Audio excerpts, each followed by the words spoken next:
Quiero seguir con el tema de la importancia de creer. La semana pasada iniciamos esta nueva serie de la importancia de creer y hablamos que creer es fe y fe es creer. Entonces no existen varios tipos de fe, no, solo es fe, se cree y listo. Porque la fe se tiene que usar para todo lo imposible, aún para lo increíble. Si no hay fe, nosotros no podemos agradar a Dios, no se puede agradar al Señor. Y necesitamos usar la fe para creer en una salvación, y eso es fe.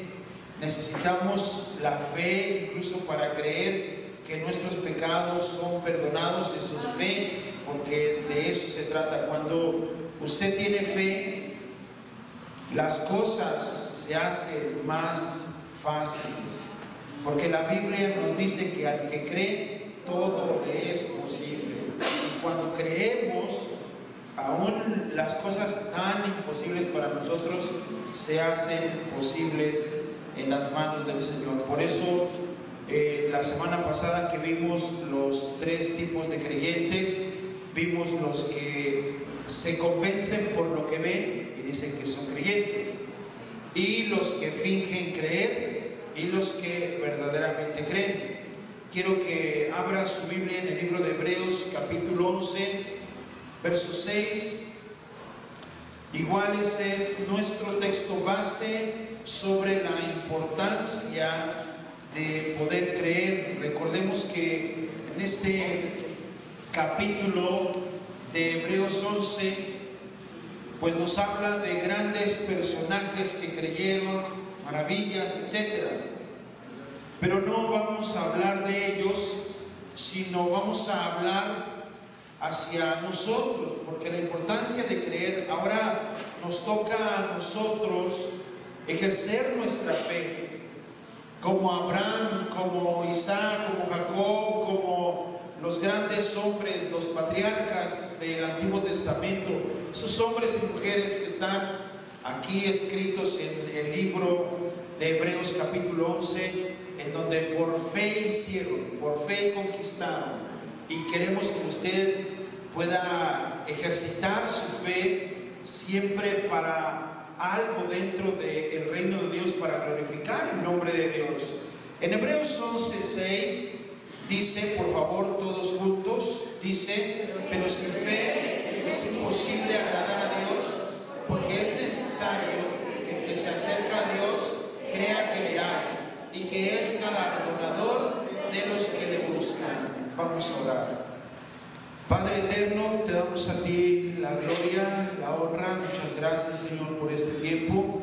Gracias, Señor, porque nos permites adorarte, exaltarte, Señor, y podemos escuchar lo que tú haces en las vidas, en tu creación, y lo maravilloso, Señor, que tú eres. Muchas gracias por esa gracia que nos has brindado en tu Hijo Jesucristo. Hoy pedimos que hables a nuestra vida, a cada uno de los que estamos aquí presentes, Señor, y también te pido, Señor, que uses mi vida para poder comunicar tu palabra y tu iglesia, Señor, pueda crecer, Señor, en esta gracia. Te lo pido en el nombre de Cristo Jesús. Amén. Amén. La importancia de creer es algo que nos debe de desafiar. Nuestra fe es como un músculo que se tiene que ejercitar. Sin fe es como si no tuviésemos un músculo. Si no ejercito, no hay ese músculo que quiero, no existe. Ahora, la fe se tiene que ejercitar. Entonces, pasamos por diferentes episodios en nuestra vida, cada uno de nosotros, y cada uno de nosotros tiene que ejercitar su fe. Ahora, al ejercitar nuestra fe, tenemos que estar convencidos de lo que dice este texto. ¿Qué nos enseña este texto? dice claramente, este texto nos ayuda a comprender tres cosas o tres áreas de las cuales como creyentes necesitamos entender. Por eso es la importancia de creer. ¿Por qué? Primero nos empieza a mencionar que es imposible agradar a Dios sin fe. No puedo agradar a Dios si no creo en Dios, ¿cierto? Sí, así es. La forma de poder agradar a Dios es como si pensáramos en un familiar que quiere sentirse bien porque se siente agradado por algo que se pide. Entonces, cuando nosotros pedimos algo y se hace ese algo y se cree, o sea, se cree que hay una promesa, se agrada a esa persona, porque dice, sí me creyó en lo que le dije, lo creyó, y la persona se agrada. Cuando, o sea, la Biblia dice que Dios no es hombre para que mienta, ni hijo de hombre para que se arrepienta. Entonces, Dios no va a decir una cosa y no la va a hacer. Entonces, cuando Dios dice algo y uno no lo cree, entonces a Dios no le agrada. Cuando Dios dice algo y nosotros lo creemos, a Dios le agrada. Entonces el texto nos dice que sin fe es imposible agradar a Dios.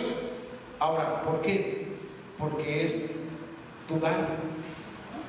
O sea, sin fe es dudar. Entonces, la duda es referirnos a alguien que nos está platicando algo, una historia de lo que vio, de lo que hizo, y cuando viene la duda es, ¿a poco?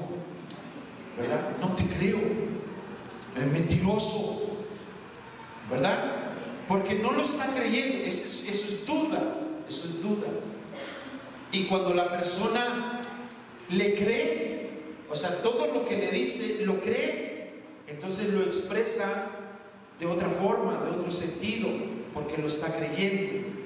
Y cuando vemos este texto nos tiene que abrir un panorama en nuestra fe.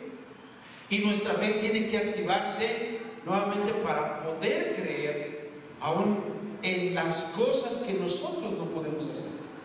Nosotros no podemos hacer esas maravillas que solamente Dios puede hacer. Ahora, aquí nos enseña y nos dice, porque el que se acerca a Dios. Eso es bien interesante, el que se acerca a Dios. Ahora, note algo muy interesante. ¿Cuántos nos acercamos a Dios? Muchos nos acercamos a Dios, ¿cierto? ¿De qué forma nos podemos acercar a Dios? Y nos acercamos para pedirle algo. Normalmente es para pedirle algo. Nos acercamos a alguien para pedirle algo, ¿cierto? Pensemos, ¿a qué nos acercamos a Dios? A pedirle. Ahora, sería bueno acercarnos también para agradecer y vivir agradecidos. Esta parte me gusta mucho porque dice, el que se acerca a Dios, dice, crea que le hay. ¿Qué quiere decir esto? Crea que existe. Que aunque usted no lo puede tocar, no lo puede palpar, no lo puede ver, creo que tú existes, Señor, y vas a contestar mi oración. Eso es fe. Eso es fe. Pero cuando la duda me invade, ¿qué hago aquí pidiendo? A lo mejor ni me oye. ¿Y quién sabe si exista? Entonces eso es duda. Y entonces Dios, que es tan real, te está viendo que estás dudando, y Dios dice, ibas bien, o sea, ibas bien porque te acercaste, ibas bien porque empezaste a orar, pero ya empezaste a dudar. y entonces ya no se agrada el Señor. Entonces el texto nos está enseñando. Ahora, la siguiente parte, fíjate la siguiente parte, lo que nuestros hermanos Fernanda y Francisco, jóvenes con poco conocimiento de la palabra, en el discipulado, en la iglesia, dijeron: oren por nosotros, oren por nuestra hija. Y empezamos a orar, y vamos a orar y vamos a hacer que Dios conteste nuestras oraciones.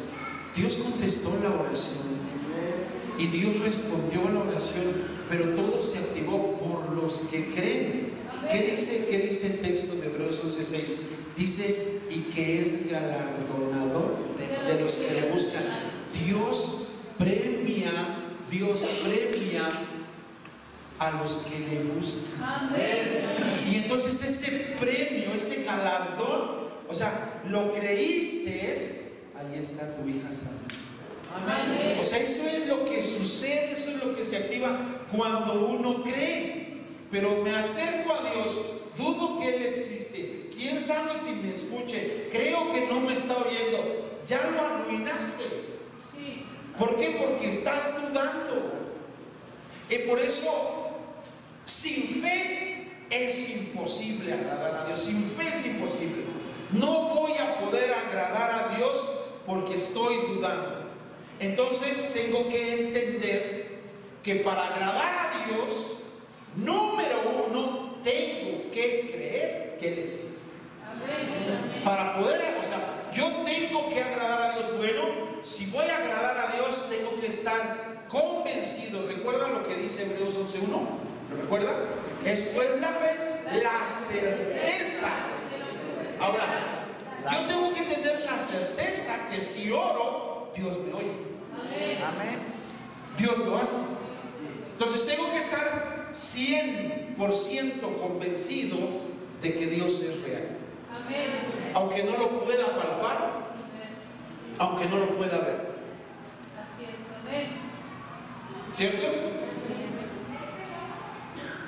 ¿Por qué nos acercamos a Él? Porque estoy convencido que Él existe. Porque si me acerco a Él y dudo, entonces dice: ¿para qué te acercas? ¿Para qué te acercas si vas a seguir con tus dudas? Vienes, pides, pero te vas con tus dudas. Entonces es estar plenamente convencido de que llego con Dios, le dejo mi petición a Dios y Él me va a ayudar. Porque de nuestro lenguaje es: yo le pedí a Dios y Él me concedió. Yo le dije a Dios que hiciera esto y que es su voluntad, y yo respeto su voluntad. Y sin lugar a dudas, sin sombra de duda, dejamos que Dios obre. ¿Y qué pasa? Maravillas. Incluso cuando nosotros, los que vivimos y experimentamos y creemos en Dios, hasta le decimos: Señor, ciérrame puertas donde yo no tenga que entrar, donde yo no tenga que pasar. Señor, si hay un peligro, ciérrame esas puertas, y se cierran. Señor, o sea, porque creemos y tenemos una fe, una convicción. Los papás que creemos en el Señor, oramos: Señor, ciérrale las puertas a mi hijo, a mi hija, si está en un camino equivocado. Y lo creemos y sucede. Así es. Porque eso es fe. O sea, las cosas que clamamos a Él es estar convencidos de lo que Dios va a hacer. Pero si me acerco a Dios y no estoy convencido, no sé si me va a ayudar, ¿y por qué no mejor vas con otra persona?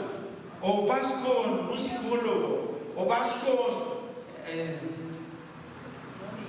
Entonces, ya estamos dudando.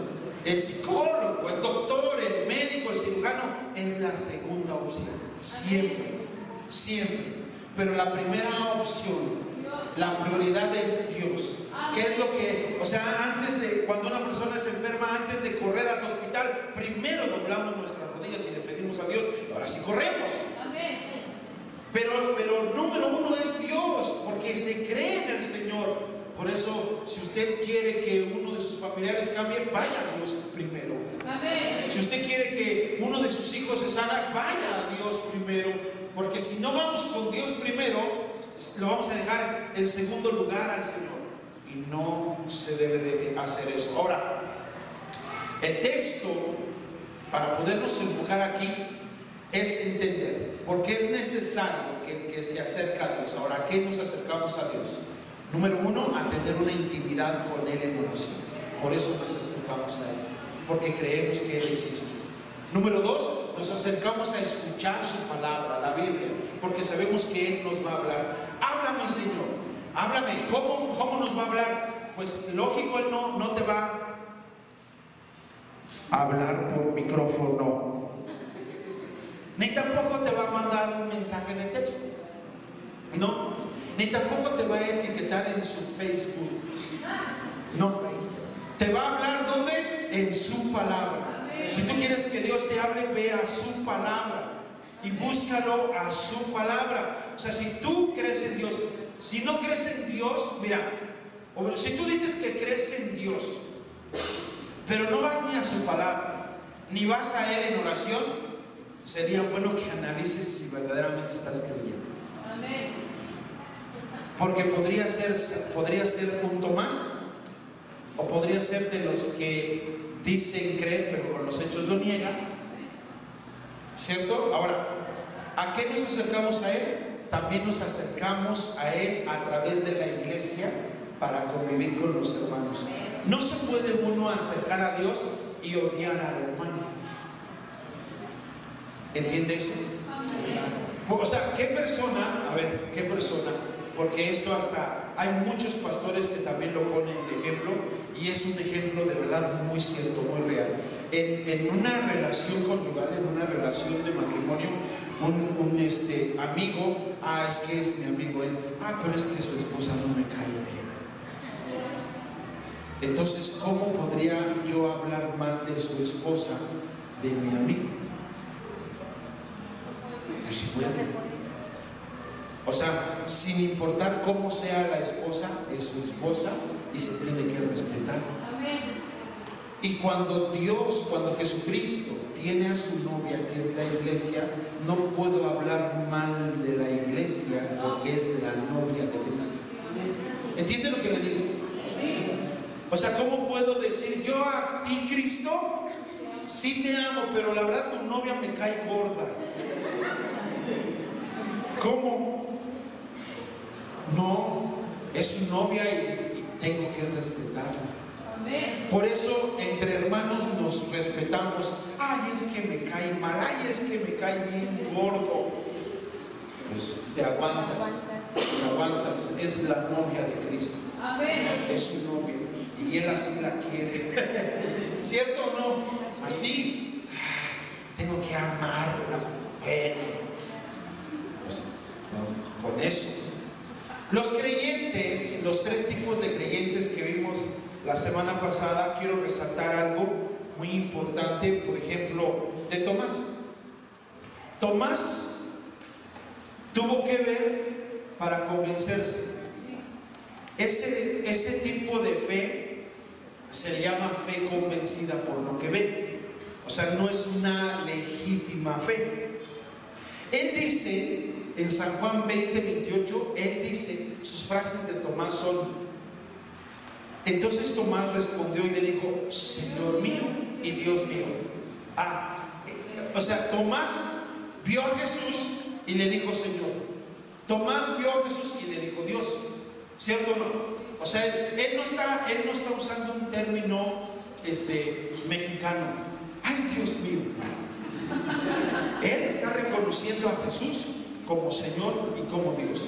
Por eso Él le dice, Señor mío y Dios mío. Él no es una cultura mexicana de, ¡ay, Dios! Lo que estoy viendo. No.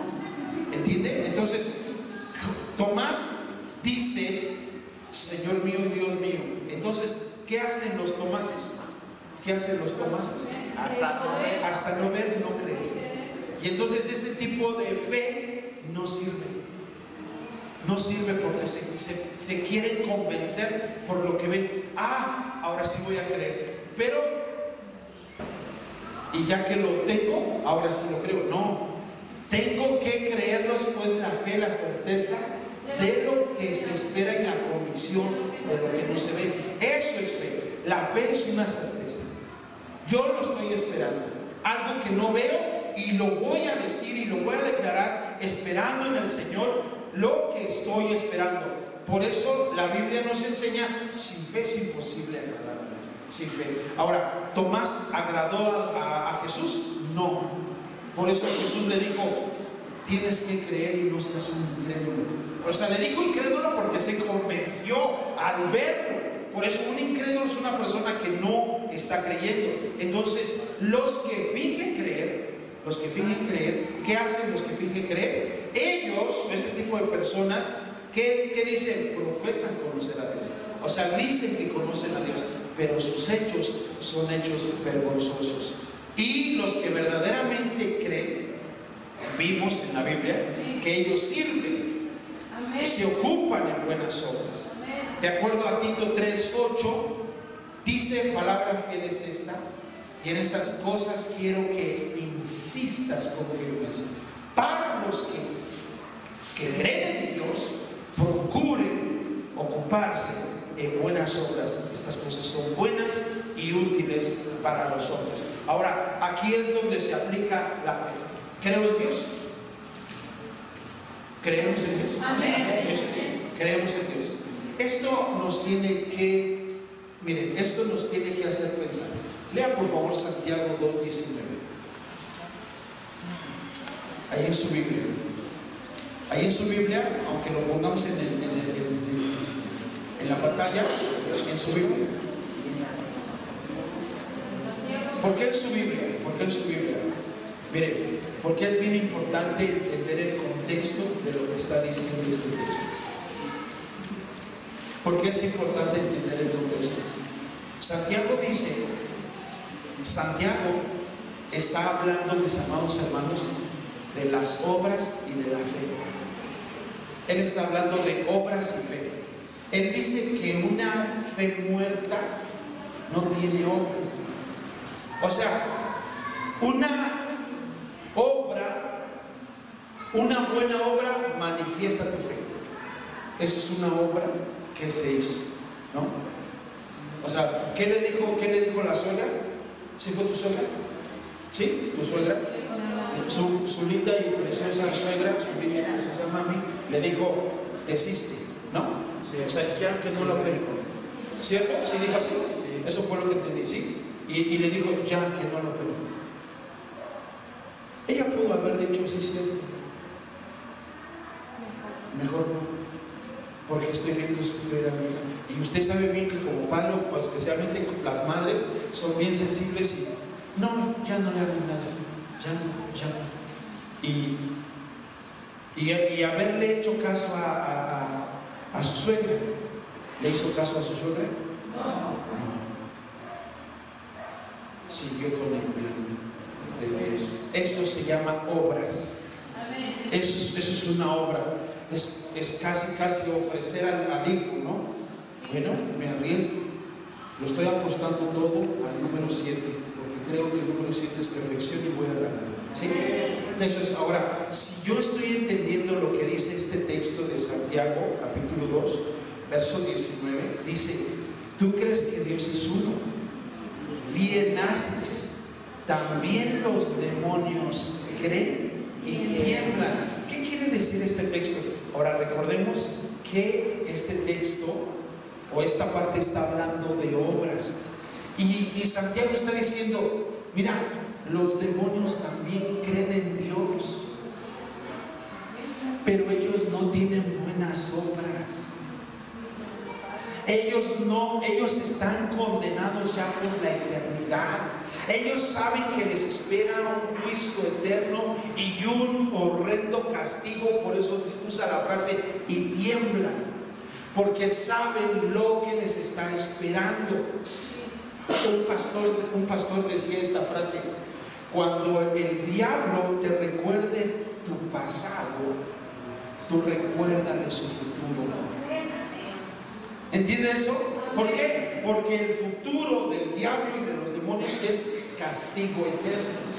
Entonces ellos saben que irán por toda una eternidad, porque no hay salvación para este tipo de ángeles, no hay salvación para estos demonios, sino que la salvación fue dada para el ser humano. Entonces este texto nos está ayudando y nos abre el panorama acerca de las obras. Por eso dice: ¿tú crees que Dios es uno? ¡Qué bien! Te felicito. Pero mira, los demonios también creen. Y los demonios creen, pero no tienen buenas obras, no son salvos, no hacen algo bueno, pero creen en Dios.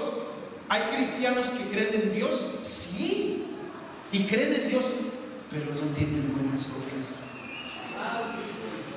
¿Entienden lo que le estoy diciendo? O sea, es fácil decir, la gente es fácil decir: yo creo en Dios. Y es bien triste verlos un 2 de noviembre pidiendo calaverita con sus hijos. Eso es triste, triste y desagradable. ¿Por qué? Porque creen en Dios, pero también van a pedir calaverita. Creen en Dios y se disfrazan como... Dicen que son catrinas. ¿Y qué es una catrina? Un muerto. Es un muerto. Es una mujer que se murió. Ah, qué bonita Catrina. Sí, pero es un muerto. Es un muerto. O sea, hay cosas que la gente no llega a comprender, no llega a entender, que es triste que la gente diga que cree en Dios. Por eso, si yo creo que Dios existe, si yo creo que Dios es uno, debo de entender, aún hasta que los demonios tiemblan.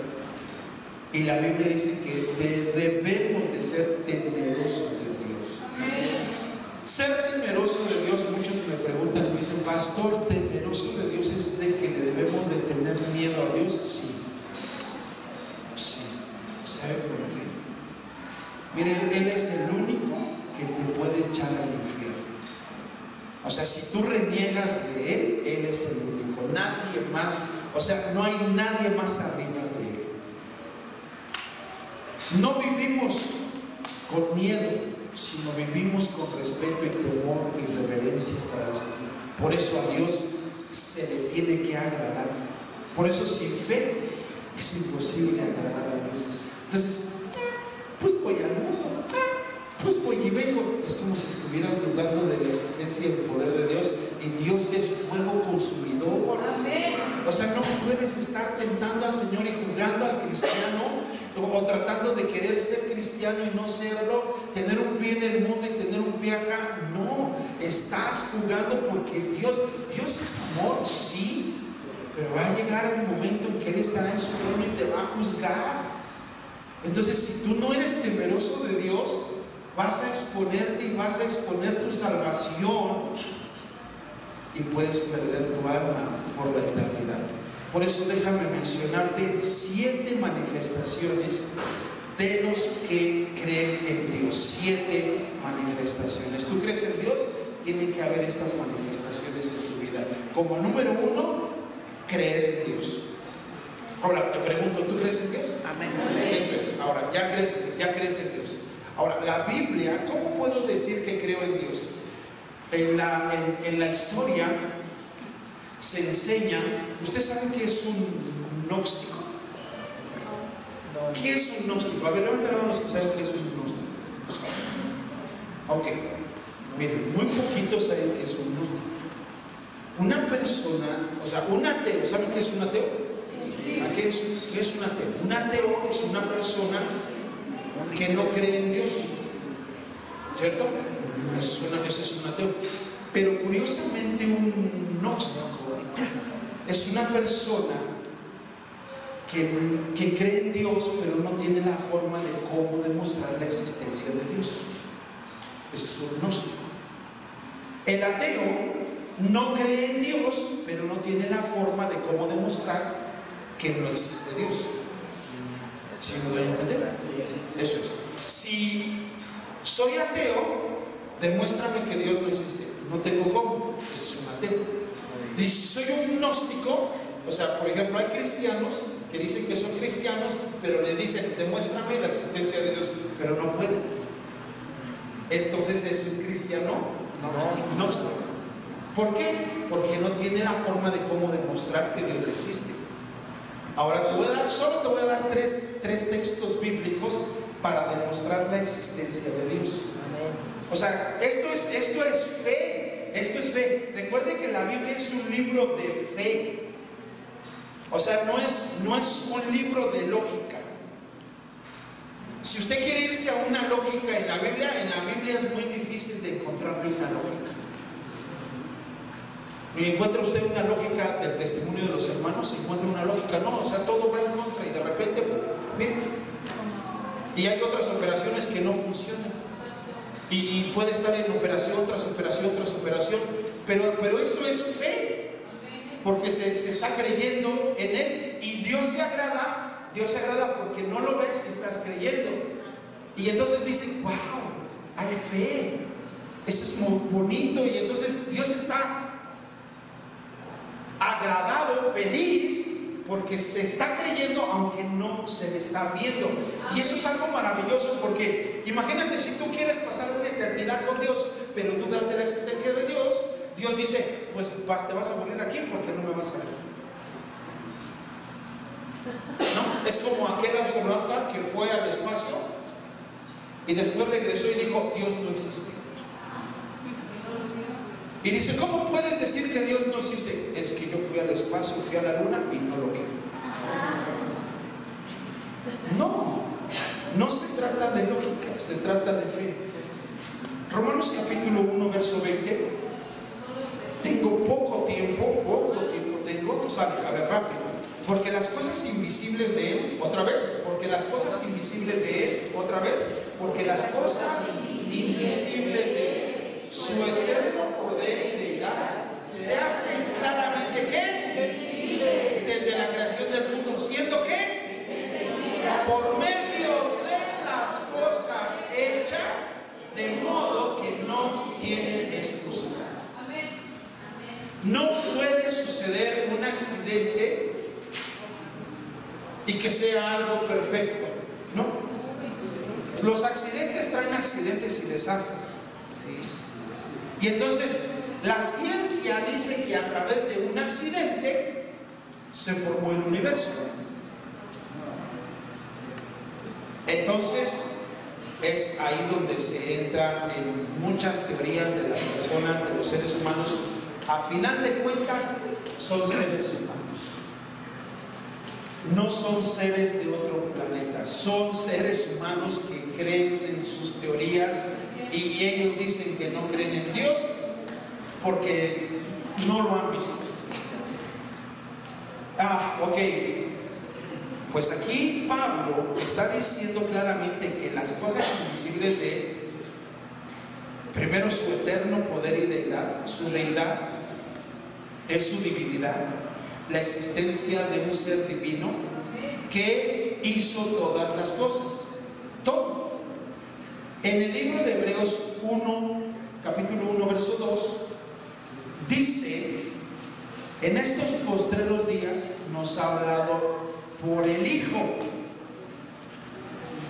¿Lo tiene? A quien constituyó heredero de todo y por quien asimismo hizo ¿qué? El universo. El universo no pudo haberse formado solo. O sea, el universo no causó, un accidente. No, los accidentes traen caos. O sea, los automóviles no fueron creados por un accidente. Los automóviles que chocan se deshacen. Ya se formó algo, ¿no? Y ahora cuando lo quieres arreglar no quedan igual. O sea, entendamos como lo dice Pablo en el libro de Romanos. Él lo dice, no regrese, solamente no regrese ahí. Y él dice claramente, siendo entendidas. Yo entiendo que alguien hizo, o sea, a esa perfección, la luna, el sol, el planeta, su rotación, alguien lo hizo. Amén. Alguien lo creó. O sea, eso no es un accidente. A ver, tire el refresco en la mesa y algo bueno que salga. No se va a enojar alguien.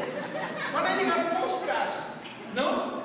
Tire la cazuela del mole a ver qué sale. A ver qué sale. Alguien tiene que limpiar el piso. ¿Entiende eso? O sea, los accidentes traen accidentes. El universo fue creado por el Señor. La Biblia nos enseña que Cristo Jesús es el arquitecto y trazó todo el universo a la perfección. O sea, eso no fue un accidente, no. Hebreos 11:3, hablando de fe, dice que por la fe entendemos, digan conmigo, entendemos eso, haber sido constituido, ¿quién? El universo por la palabra de Dios, de modo que lo que se ve fue hecho de lo que no se veía. Entonces, de la nada, Dios hizo al ser humano. ¿Qué va a pasar? O sea, y Dios está dejando todo esto a propósito. ¿Por qué? Porque han pasado miles de años y hay huesos que ya no existen, que Dios los va a levantar del polvo. Por eso hay personas que llegan a decir: ay, no, que no te vayan a cremar, sino cómo Dios te va a resucitar.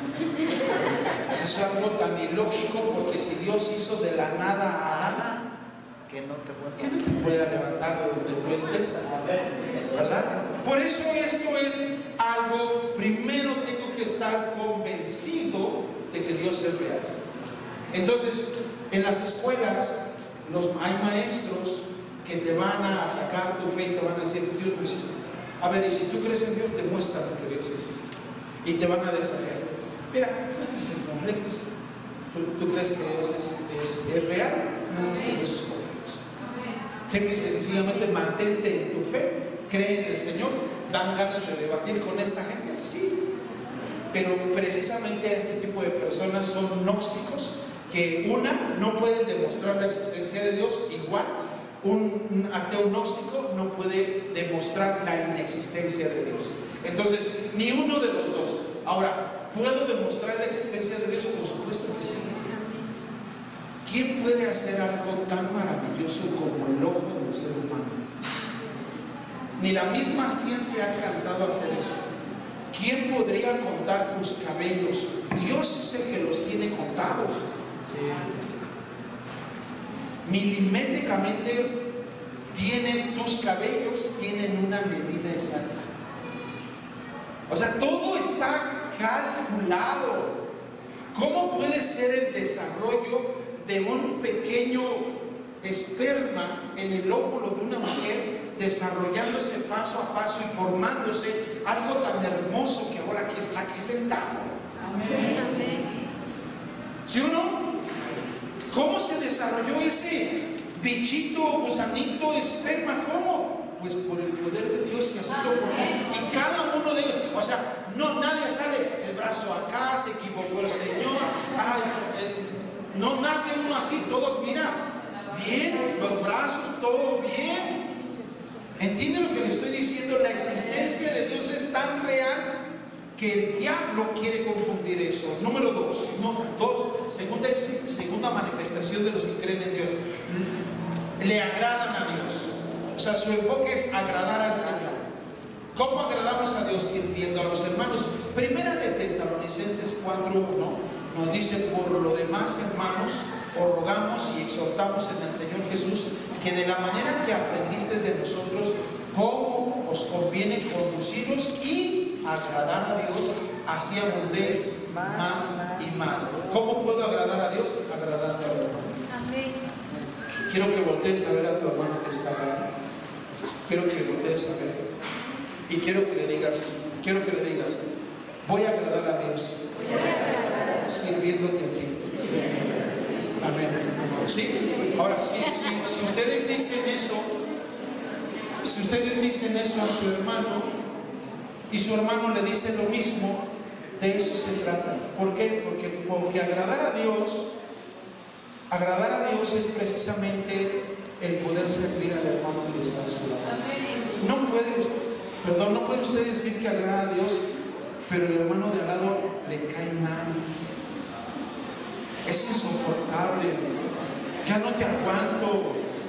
Déjeme decirle que el hermano que está a su lado tiene al Señor Jesucristo en su corazón. Amén.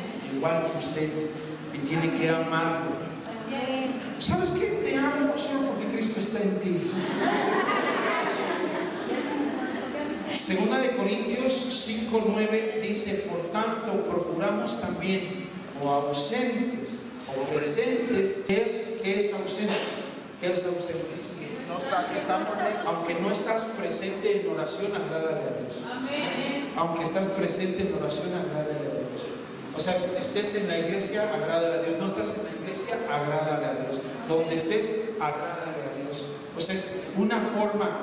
O sea, no estás presente, no estás espiritualmente o físicamente o palpablemente o visiblemente delante de la presencia de Dios.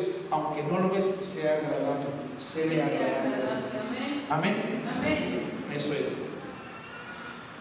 Número 3, tercera manifestación: se acerca a Dios. Toda persona que cree en Dios se acerca a Dios. Santiago 4:8 dice: acercaos a Dios y Él se acercará a vosotros. Pecadores, limpiad las manos, y vosotros los de doble ánimo, purificad vuestros corazones. Toda persona se acerca a Dios porque cree que Dios le puede ayudar. Toda persona: es que yo ya pequé, no merezco el perdón de Dios. Nadie merecemos el perdón de Dios, nadie lo merecemos, pero por su gracia Él nos perdona. Y por esa gracia acérquese a Dios. Es que yo pequé, por eso mismo, porque pecó, acérquese a Dios para que Dios lo renueve. Es que me siento como un hipócrita, así lo quiere hacer sentir el enemigo, el diablo. Acérquese a Dios y no se aleje del Señor. Cuarta manifestación, número 4, se somete a Dios y le obedece. Santiago 4:7: someteos pues a Dios, resistid al diablo y huirá de vosotros. Cuando usted se somete a Dios y sirve al Señor, el diablo al rato no lo va a molestar, porque él va a decir: pierdo mi tiempo con este creyente, es más necio que yo y le está sirviendo al Señor. Y ya el diablo le va a decir: no, estoy perdiendo mi tiempo con este creyente. Muy bien. Número 5, quinta manifestación de los que creen en Dios: le adoran. Dice San Juan 4:24 que Dios es espíritu, y los que le adoran en espíritu y en verdad es necesario que adoren. ¿Qué quiere decir este texto? Que no necesitas de una figura, de una imagen para adorar a Dios. No la necesitas. ¿Por qué? Porque Dios es espíritu. Oye, ¿y tú qué oras? ¿A quién le oras? No, es que yo no necesito nada de eso. Yo le adoro a Dios porque Dios es espíritu. Y los que le adoran en espíritu y en verdad es necesario que le adoren. No necesitamos ver a Dios para creerle ni para adorarle. Necesitamos creer que Él existe. ¿Dónde podemos adorarle? Aquí. Levante sus manos, adore al Señor, cántele, entréguese, doble sus rodillas. Usted no lo está haciendo para los de la alabanza, usted lo está haciendo para el Señor. Amén. Y número 6, sexta manifestación de los que creen en Dios: le honran al Señor. Proverbios 3:9 nos dice: honra a Jehová con tus bienes y con las primicias de todos tus frutos. El verso 10 dice: y serán llenos tus graneros con abundancia, y tus lagares rebosarán de mosto. ¿Qué es lo que nos decía el texto inicial? Él es galardonador de los que le buscan. Usted le busca, usted le honra, Dios lo recompensa. Él está su galardón. ¿Por qué? Porque es el Señor el que está recompensando. Y número 7, séptima manifestación: buenas obras. Efesios 2:10 dice: porque somos hechura suya, creados en Cristo Jesús para buenas obras, las cuales Dios preparó de antemano para que anduviésemos en ellas. Así es que hay áreas que Dios ya preparó de antemano para que usted y yo andemos haciendo esas buenas obras. Ya están hechas, ya solo hay que andar en ellas para que nosotros podamos decir, bueno, ¿por qué vas a la iglesia? Pues porque voy a servirle al Señor. Señor, a Dios, será tu pastor, ¿no? No, voy a servirle al Señor. Me voy a agradar al Señor. Oye, ¿tú por qué diezmas? ¿Tú por qué ofrendas? Tú se lo estás dando a un hombre, se lo das a tu pastor. Honra a Jehová con tus bienes. Si tú crees en Dios, tú lo harás, pero si tú dudas de la existencia de Dios, vas a titubear en él, porque tú vas a tener un mal concepto en tu mente, en tu cabeza, de que se lo estás dando a un hombre o al pastor. Entonces, bueno, ahora sí que se los he dicho dentro de la iglesia, cuando me lo dé a mí directamente, entonces sí diga, yo se lo di al pastor, ¿verdad? Se lo di al pastor. Y cuando guste, pues igual me dejo querer. Si me quiere dar, ¿verdad? No me enojo. Amén. Vamos a ponernos de pie. La importancia de creer es estos puntos y manifestaciones que se tienen que mostrar en la vida de cada creyente. Padre, te damos a ti la gloria, te damos a ti la honra. Gracias, Señor, por tu palabra.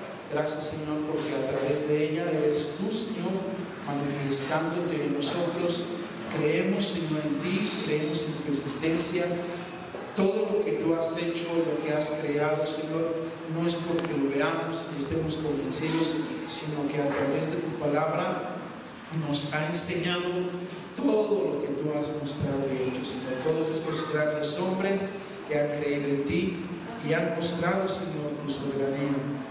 Gracias, Señor, por el testimonio de cada hombre, de la palabra, de tu palabra, Señor, y también lo que estás haciendo aún en estos tiempos, en este siglo, Señor, que sigues mostrando tu gloria, sigues mostrando tu poder, y lo seguimos viendo poderosamente. Gracias, Señor, por la vida de nuestros hermanos, Señor, Fernanda, Francisco, su hija Kennedy, muchas gracias.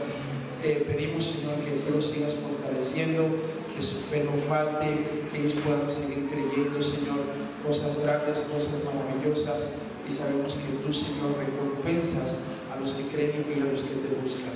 A ti te damos la gloria en el nombre de Cristo Jesús. Amén. Amén.